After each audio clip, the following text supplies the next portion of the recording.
Olá pessoal, tudo bem? Eu sou o pastor Giovanni e tenho uma palavra de Deus para o seu coração. Hoje nós vamos falar sobre vitória sobre a tentação. O que é a tentação, a diferença entre tentação e provação.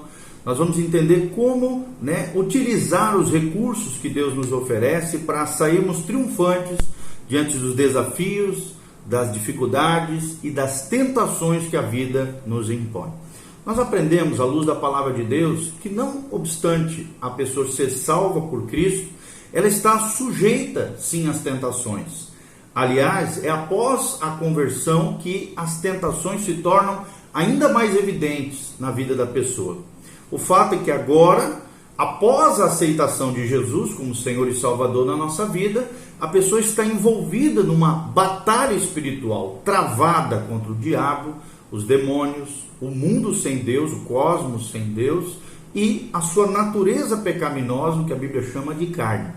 E é claro, você, se está em Cristo, está do lado vencedor e você pode ter vitória sobre a tentação.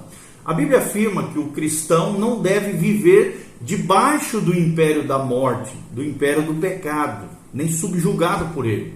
Por outro lado, também seremos provados quanto à nossa fé. Então, o que devemos fazer? O que fazer, então, diante da tentação? Em primeiro lugar, nós precisamos entender que existe uma diferença entre tentação e provação. Na língua grega, a palavra é a mesma, só que nós vamos mostrar as diferenças que existem entre elas. Primeiro, tentação. O que é? É de origem satânica ou então carnal. Está lá em Mateus 4:1, em João 13:2, Tiago 1:14, fala que a tentação é de origem satânica. Ela procede da nossa natureza adâmica, pecaminosa, ou seja, da nossa carne. É Satanás movendo-se na nossa natureza pecaminosa, carnal, para de alguma maneira nos tentar. Em segundo lugar, dentro da tentação, ela visa sempre o mal, ou seja, ela quer nos tirar da dependência de Deus, da comunhão com Deus, da conexão com o céu. É o que nós vemos em Mateus 4, de 3 a 6, e Mateus 4 também, de 8 a 9. É a tentativa satânica na tentação de Jesus de tirá-lo da dependência de Deus. Nós também vemos que a tentação não é um pecado em si, porque senão Jesus teria pecado. Jesus foi tentado em tudo, porém sem pecado, é o que diz Hebreus 4:15. A tentação também pode ser definida como aquele impulso inicial que a pessoa sente para cometer pecados. É aquele desejo, aquele impulso, aquela, a psicologia chama de pulsão. Então é aquele impulso inicial que a pessoa sente para cometer pecados. É o que nós vemos em Romanos 7, 18 a 19. A tentação é, pois, procurar seduzir alguém para o pecado, persuadir a tomar cada um de nós o caminho errado, mas ela não vai ser vitoriosa na nossa vida em nome de Jesus.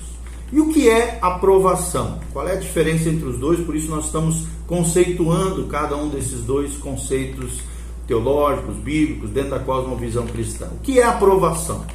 Provação já é de origem divina, é Deus provando o homem em meio às circunstâncias, em meio às situações. Nós vemos isso em Gênesis 22:1. A provação do crente, a provação do cristão visa fortalecer a pessoa e não derrubar a pessoa, é o que nós vemos em Hebreus 11, de 17 a 19. Uma observação importante é que Deus não queria derrubar Abraão, mas sim fortalecer a sua fé. E isso, graças a Deus, aconteceu. Tanto é que Abraão é chamado de o pai da fé. É o patriarca da nação israelita e é o nosso pai da fé. E por causa de Abraão, nós fomos imputados na família de Deus. Mediante a nossa fé em Cristo Jesus, somos inseridos no povo de Deus por causa de Abraão. Porque Jesus disse, a palavra de Deus diz em Gênesis 12, em ti serão benditas todas as famílias da terra. Então nós vemos aqui a promessa abraâmica. Como a palavra já diz, provação significa também pôr alguém à prova, ou seja, submeter alguém a um teste. É Deus te colocando à prova, é Deus submetendo você a um teste. Teste de fé, teste de confiança em Deus, teste se você depende de Deus ou quer viver uma vida rebelde e independente de Deus. Então a provação vem muitas vezes também através do sofrimento, da dor e do sofrimento. Está lá em 1 Pedro 2,20, fala sobre isso. E também a provação, como diz Tiago 1, de 2 a 4, é motivo de alegria. Às vezes, uma observação importante é que às vezes o mesmo fato pode servir de tentação e provação. Deus permite que certas coisas em nossa vida para nos provar, para provar a nossa fidelidade e nos fortalecer ainda mais no Senhor. Como, por exemplo, quando o ouro passa pelo fogo, ele fica purificado, ele fica depurado e as impurezas são extraídas mediante colocar o ouro sobre o fogo. O diabo tira proveito da mesma circunstância para nos derrubar. E um exemplo disso nós temos no livro de Jó, o diabo querendo tentar provar Jó para derrubá-lo, para destruí-lo, para lançá-lo contra Deus. Então, por que somos tentados? Por quem somos tentados? Quem é o tentador que a Bíblia diz? E a Bíblia diz que por quem somos tentados é pelo diabo. E quem é ele? Você pode ver quem é ele lá em João 8,44. E o que ele faz? Você também pode ver em 1 Pedro 5,8, quem é o diabo. Ele é chamado de adversário, o acusador dos santos, ele é o inimigo de Deus, ele é o príncipe desse mundo tenebroso, ele é o príncipe da potestade do ar, que lança seu espírito de desobediência sobre os seres humanos, jogando-os contra Deus. Então nós vemos tudo isso em João 8,44, 1 Pedro 5,8, a Bíblia diz que o diabo anda ao nosso derredor, buscando a quem tragar, como um leão feroz, buscando tragar, destruir, matar, roubar, matar e destruir, como diz João 8,44. Então o objetivo final do diabo é destruir, está lá em João 10,10, as pessoas. E ele lança dúvidas a respeito da palavra de Deus. Ele tenta o tempo todo te jogar contra a palavra, te jogar contra a Bíblia, te jogar contra os valores do reino de Deus, te jogar contra Deus. E a sua estratégia é a mentira e o engano. As duas grandes armas do inimigo é a mentira e o engano. E também o medo, que nada mais é do que um engano, conforme nós aprendemos em João 8,44. Quem mais pode nos tentar, Por quem nós somos tentados? O segundo elemento, além do diabo, que é o primeiro, é que nós podemos ser tentados pelo mundo. Quando eu falo mundo, aqui a palavra no original grego é cosmos, é esse sistema mundial contrário aos princípios de Deus, governado por Satanás e seus demônios. Tanto é que a Bíblia diz que o mundo jaz do maligno. Ou seja, é uma humanidade afastada de Deus e dominada pelo diabo, subjugada por ele, escravizada pelos seus pecados, pelas suas inclinações do mal. Em 1 João 2, de 15 a 17, nós vemos que nesse trecho se fala ali das coisas que o mundo oferece para satisfazer os nossos desejos carnais, que é prazer, possessões e posição, que é a soberba, a concupiscência dos olhos, a concupiscência da carne e a soberba da vida. Ou seja, o prazer, possessões e posição. É tudo que o diabo quer produzir dentro do nosso coração para de alguma maneira roubar, matar e destruir a nossa vida. Nós podemos ver esses três elementos em 1 João 2, de 15 a 17, como eu falei. Então a maneira de combater o mundo não são regrinhas externas. Não é isso, mas sim o fortalecimento do nosso homem interior em Deus, através das disciplinas espirituais, a oração, o jejum, a adoração, a oração e as demais, o serviço aos santos, a comunhão com a igreja local. Todas essas disciplinas espirituais fortalecem o teu homem interior para que você vença as tentações dentro das inclinações que esse mundo, esse cosmos que jaz do maligno, contrário a Deus, te oferece. Terceiro elemento que nos tenta, de alguma maneira, tenta nos derrubar, nos destruir, roubar, matar e destruir, é a nossa carne. Como eu falei, a nossa natureza pecaminosa. A carne é o princípio dinâmico pecaminoso que opera em nós. Ou seja, dentro de todo homem nascido de novo, regenerado, que nasceu pelo Espírito de Deus, através do poder da palavra de Deus, ele tem uma batalha espiritual travada. É o homem interior que quer ser imagem e semelhança de Deus, espiritual, nosso espírito em conexão com o Espírito Santo de Deus, e por outro lado, a nossa carne, a nossa natureza pecaminosa, que é esse princípio dinâmico pecaminoso que opera em nós. Ele está, como diz a Bíblia em Gálatas 5,17, em oposição ao Espírito de Deus. Ou seja, aqui está o Espírito de Deus e aqui está a carne.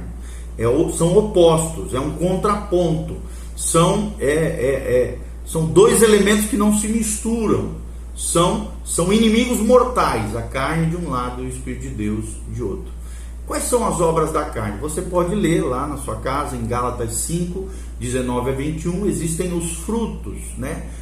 As obras da carne terríveis que levam o homem a se afastar de Deus, destruir a sua vida emocional, espiritual, familiar, e leva também até para o inferno, se esse homem não se arrepender dos seus pecados. Então, uma coisa importante nós observarmos é que o diabo habilmente usa o mundo para despertar os nossos desejos carnais e assim desviar-nos da dependência de Deus. Então nós vemos aqui o pensamento, né, que gera a cobiça, nós vemos a imaginação que atrai o pecado, nós vemos o desejo que seduz o homem e nós vemos a decisão, que é o fator chave diante disso. E aí a ação, que é o pecado que surge, que acaba gerando morte, separação e rebeldia contra Deus. Então esse é o processo relatado em Tiago 1, de 13 a 15. Esse é o processo que leva à morte.